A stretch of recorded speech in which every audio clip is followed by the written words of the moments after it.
Uh, Hello everyone.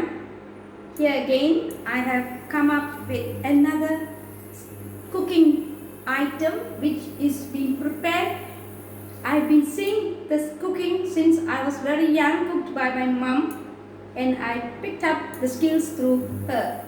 This is called, many people like to call it dal curry, some call it sambar in Tamil, dal chai. It's not dal chai, it is dal. So today I am going to cook sambar, curry dal. So this is boiled dal. You can use, there are many types of dals. You can use, you go to the shops, you can find. Okay, this is Mysore Dhall, which I used today. What I do is, dal takes a longer time to cook. So I always pre-cook the dal in the rice pot. Together, when I boil the dal, I also boil the garlics together. I put quite a lot of garlics inside, you can see. A lot of garlics are inside. I let them boil together. And what I'm going to do now is, I'm going to pour this into my pot, cooking pot.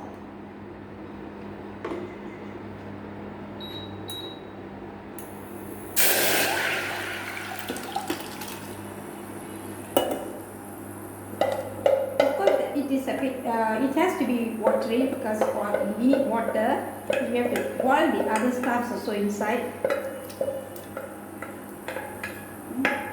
Let this boil. Let the boiling point come. In the meanwhile, these are the vegetables that I'm going to put in. I have got brinjals. I cut quite big pieces because when I let it boil, I do not want them to go soft and soggy. And my potatoes, this is the radish. You can cut any shape that you want. I've cut into round shapes. Some like to cut into cubes. This is radish, white radish, and this is carrot. You can put any other vegetables that you need, but normally I'll use these other few. If you have murungaka, you can use murungaka. I love to put brinjals in my sambar because the brinjals gives a better taste. Without brinjals, the sambar doesn't taste good. This is why I always make sambar when I have nice brinjals at home. And I also have here prepared tomatoes. Tomatoes also, I just cut it into half. I've got a little bit of pounded ginger. I've got some dried chilli, some onions, and I've got one green chilli cut into 4, and some curry leaves, and coriander leaf, and a little cup of coconut milk. Okay, now what I'm going to do now is, we have to boil all these vegetables into the pot first. So I'm going to boil it now. I put the cut vegetables into the water while waiting for the thing to come boiling point, because this is to avoid the dark color in the brinjal. Normally the brinjals will get darkened when you leave it without water. That's why I always. So what I do is, I'm going to drain off the water now, and I'm going to enter all the vegetables, cut vegetables, into the pot. We have to boil this. Okay.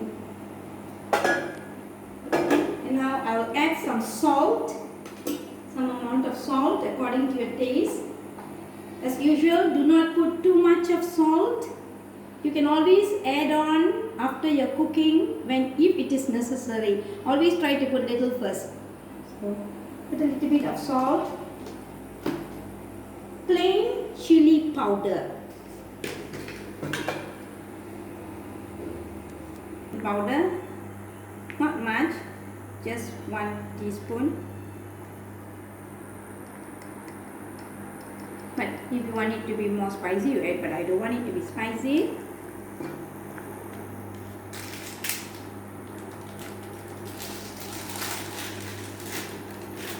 add a little bit of turmeric powder.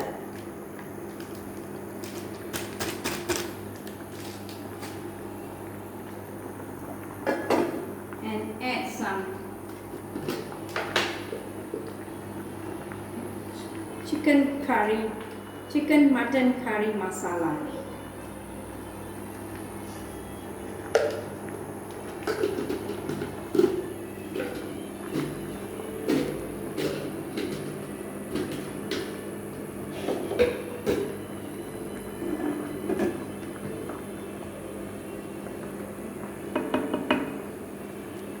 You can close it.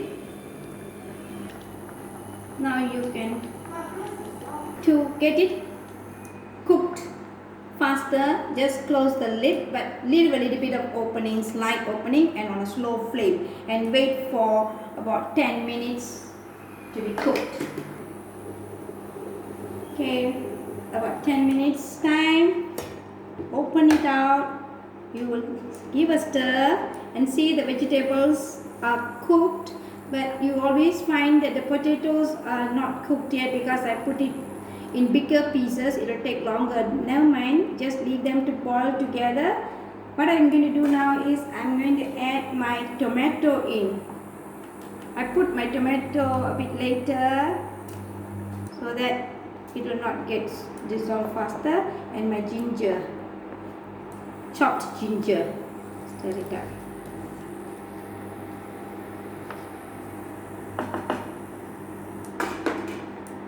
And I'm going to pour in the coconut milk that I have prepared. You can see the color changing after pouring the coconut milk. The color changes to be very beautiful. It gives a different lighter curry color. Okay. And now let us close up again. Let it boil with the coconut inside.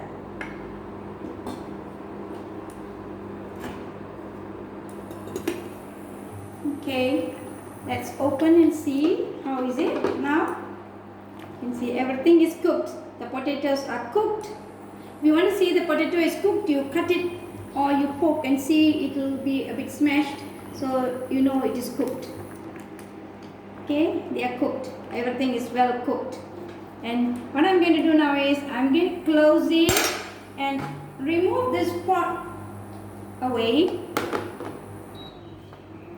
And I'm going to put on the fry. Okay, right now I have removed the sambar, cooked sambar over here.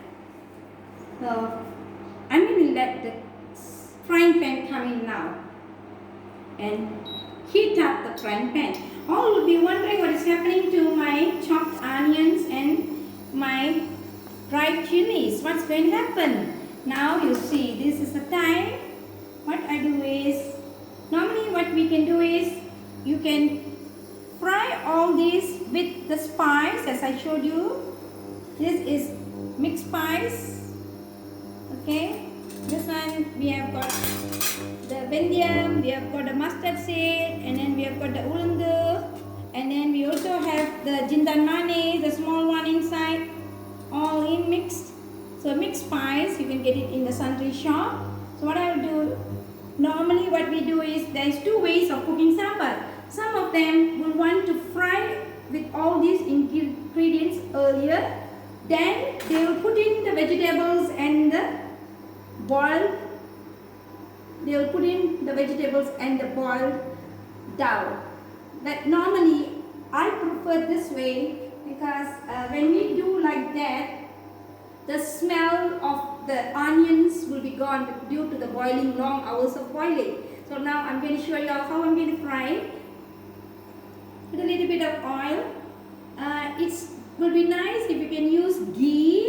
It will be nice for the good smell and the taste of it. But I avoid ghee because most of my food stuffs I've been taking ghee, so it's not so good. But some can use add on ghee to give you a better taste. And what I'm going to do is I'm going to add in the mixed spice. And jindan manis, I will put in the jeeragam, chilli jeeragam a bit extra. And I'll put in this mixed spice. And I'm going to fry the onions, the red chilli, the green chilli. Some will want to fry even tomatoes together and they put in. If you want to, you can still do it that way. And the curry leaves also I put in. Okay. And we fry till we get a brown color of the onions, well fried.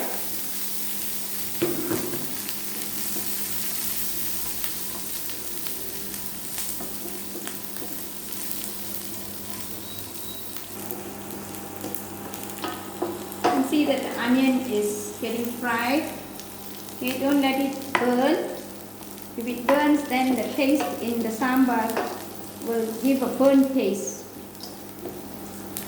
Fry, don't stop frying. You must stir and stir, don't get things burnt. Okay, now you can off your stove. And what you do is enter all the fried onions and whatever you fried just now into your cooked sambar.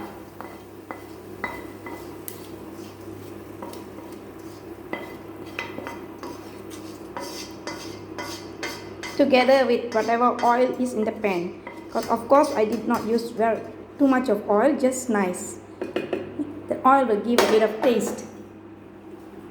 And just stir it. What do you do finally? You saw me having this coriander leaves. What I'm going to do is I'm going to put in the coriander leaves into the sambar and just stir it up. See? This sambar is very nicely cooked well and it can be eaten with your rice, papadam, fried fish or fried sambal fish, or even with your mutton curry, perattel. You can eat this sambar with. You can also eat with chapati or pratas or any puris, others, even with bread. Thank you so much for watching this video. Stay safe. Peace is here. Peace be with you all too. Bye.